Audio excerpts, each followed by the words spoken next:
Yo, what's going on, YouTube? And welcome back to Goal Line Hockey. It's your boy Kevin Forte, and today we have an interesting trade to talk about here right before the All-Star break.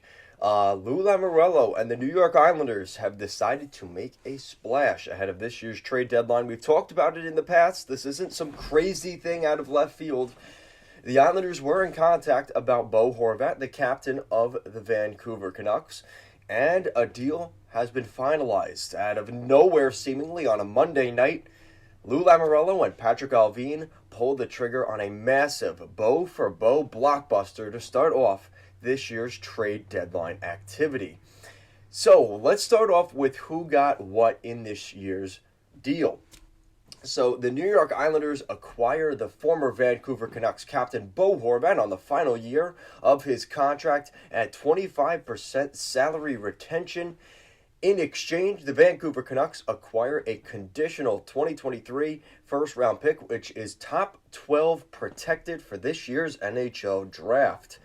Not to mention, they also pick up young prospect Arttu Raty, who has picked up 15 points in 27 games with the Bridgeport Islanders this season, and he also picked up a pair of goals in his dozen games with the Islanders during this season.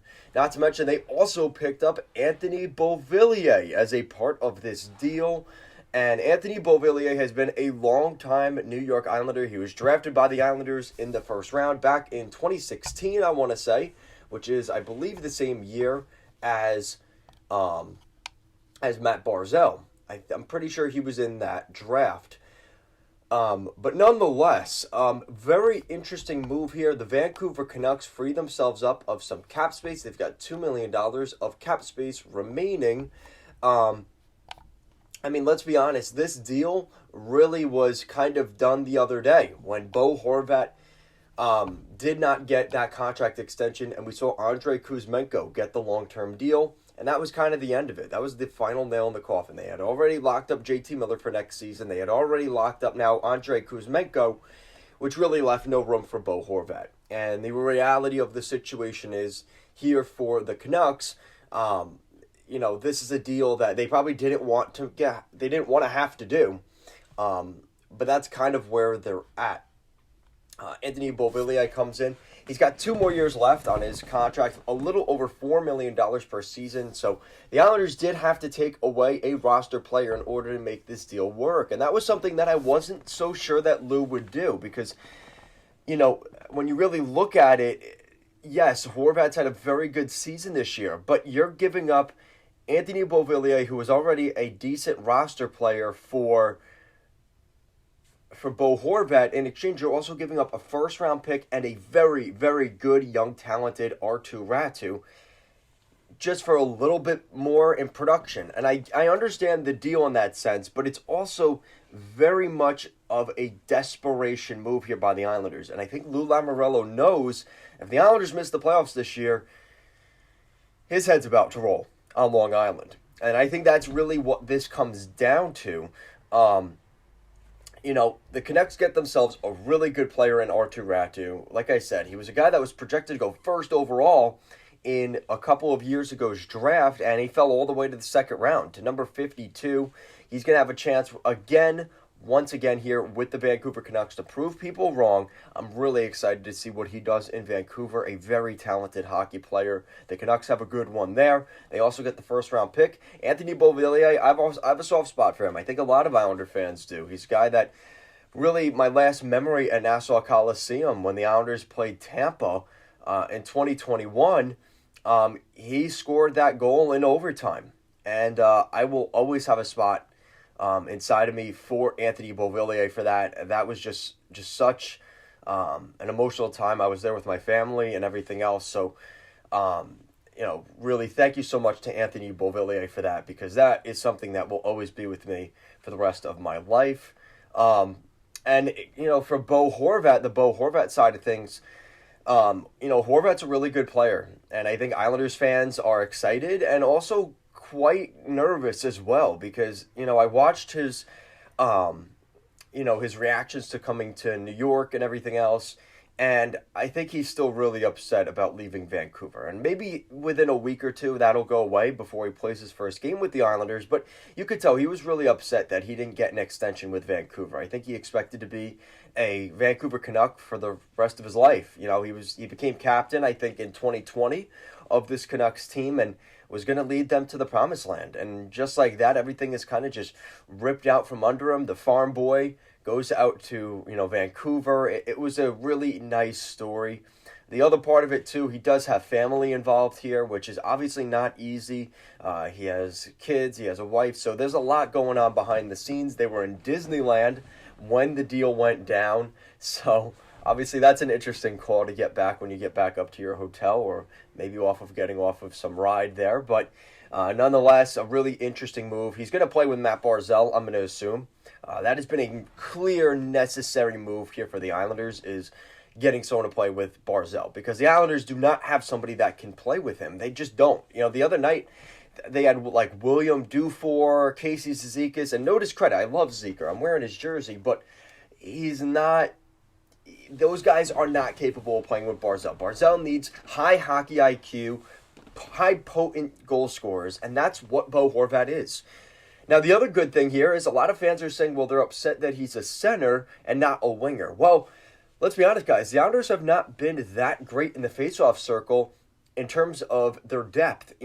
I hate to say it, Nelson and Bailey and even Beauvillier, when they would play center, it was always a struggle. And even Barzal, for the most part, he struggled to win faceoffs. The only guys that I would be willing to put money on to win a faceoff for the Islanders this year is Casey Zizekas and Jean-Gabriel Pageau. Anybody else, it's been a rough season for everybody. So I think getting that really good center that can win an important faceoff other than Pageau and Zizekas is really important.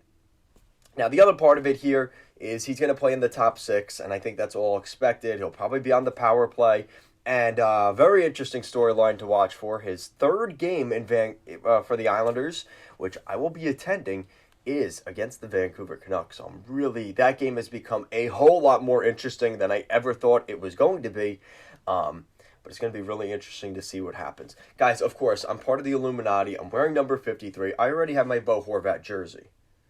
If you guys get that, you'll get it. But this is a Zizekas jersey, and he's wearing 53. So I assume Horvat's going to get a new number here over the next couple of days. We'll see how that kind of goes. For Anthony Beauvillier, we've already heard he's probably going to play in the top six, according to Patrick Allvin. So he's going to be in the top six right away for the Canucks. Remember in Allvin's time in Pittsburgh, there were a couple of times where Beauvillier put up some goals against his former Pittsburgh Penguins squad. So he's seen a lot of him in his time there. Also, Patrick Allvin's connection to Quebec. Obviously, Anthony Beauvillier from the Quebec area. Definitely there's some kind of connection there as well. For Arttu Räty, again, according to Patrick Allvin, he will be playing in Abbotsford with the Abbotsford Canucks. So he will be in the AHL for probably the remainder of this season. Maybe a couple of games toward the end of the year, depending on how much the Canucks actually sell off this year. I think they want to see him under their system, and as he develops under their system, give him a little time to figure it out. And I would expect opening night to potentially see Arttu Räty with the Vancouver Canucks. Overall, the trade itself, as of today, usually you look at the team that's the buyer, usually winning this deal, and I think that's something to look at, but it's so hard to ignore the fact that, let's be honest, the Islanders are not in a playoff spot. And as they are 2 points out of a playoff spot today, they have a lot of games in hand on other teams in that conference. They have 3 games in hand on some of these teams like the Panthers and the Sabres, who are either right next to them or right in front of them. It's going to be really difficult here for the Islanders. As easy as it looks on paper in terms of 2 points back, they are not truly 2 points back. The Islanders are going to need to go on a good winning streak here at some point between now and the end of the season. Lou Lamoriello has made his decision. He has seen this writing on the wall. He knows what's probably in store for him if the Islanders miss the playoffs this year. This is an incredibly, incredibly big trade that could be either what sinks or swims Lou Lamoriello and this New York Islanders staff this season, is this Bo Horvat trade. So overall, I have to say that I think the Canucks won this deal. They have a first round pick that could be really good. Hopefully for the Canucks, that ends up being the 13th pick, because the Islanders, that is not protected by the Islanders, and that's the best pick they could get. Also, you get Beauvillier, who's a good young player. Hasn't really developed into that contract of $4 million per year, which I think is part of the problem. Maybe that's where the deal evens out a little bit. It's almost like they traded BEAU as kind of a, they needed a sweetener on top of trading out Beauvillier. And the Canucks kind of said they wanted, 3 assets, including a really high-end prospect, and that's what they got. They got Beauvillier, the first-round pick, and the high-end prospect, which was R2 Ratu. So obviously, best of luck to Anthony Beauvillier and R2 Ratu in Vancouver. It's going to be a very difficult, rough environment, at least for the rest of this year for BEAU. He's going to be ready for it, though. He's dealt with some tough times here on the island. I think Canucks fans will like Beauvillier. Sometimes be frustrated because he doesn't have enough finish sometimes, and I think Canucks fans will get frustrated by that. And obviously, the Bo Horvat. Listen, you played 621 games in your career in Vancouver. You're the captain of the Vancouver Canucks. But welcome to Long Island. I think you're going to like it here, and I hope that you stay here long term, because the Islanders are riding on this deal. If you do not stay long term, this is going to be the end of Lou Lamoriello. I can say it right now. This is a huge contract extension if the Islanders do get it done. And the fact that Bo Horvat kind of wanted to wait it out in Vancouver does leave you to wonder, is he going to sign long term with the Islanders? And truthfully, I don't think so. But we'll see what happens. Let me know what you guys think down below. Thank you so much for watching, and I'll see you guys again next time.